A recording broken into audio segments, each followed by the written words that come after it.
ស្ងួនដឹងថាអូនធ្វើយ៉ាងនេះមានន័យអ្វីបើបងអត់សំខាន់ហើយត្រានត្រៃប្រាប់មកណាថ្លៃកុំឲ្យរូបបងរីងរៃ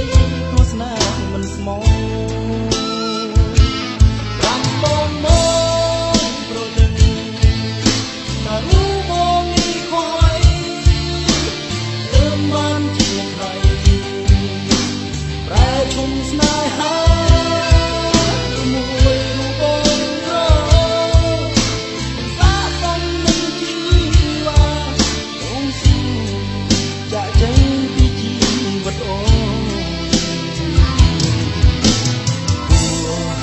យ៉ាងណាក៏បងសូមជូនពោះស្ងួន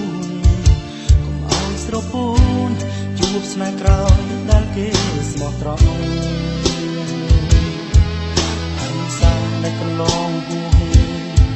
សសូមអូនបំភ្លេចចោលចុងកុំស្រណុំនឹកនេះនោមឈឺចាប់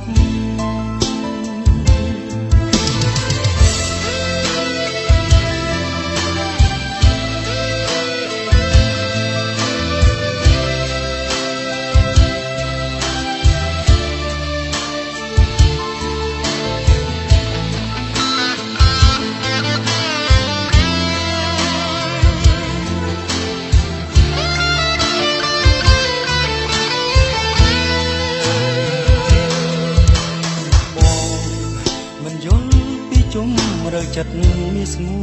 នដឹងថាអូនធ្វើយ៉ាងនេះមានន័យអ្វីបើបងអត់សំខាន់ហើយត្រានត្រៃប្រាប់មកណាថ្លៃ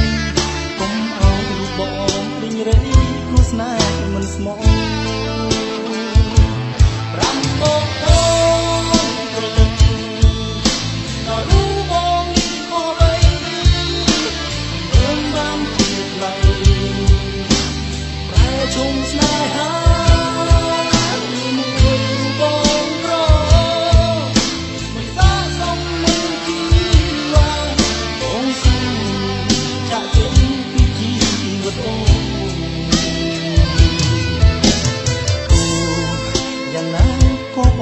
សូមជូនពោះស្ងួនកុំឲ្យស្រពោនជួបស្នេហ៍ក្រោយដែលគេស្មោះត្រង់អនុសាលើកន្លងហួសសូមអូនបំភ្លេចចោលចុងកុំស្រណុំនឹកនេះនោមឈឺចាប់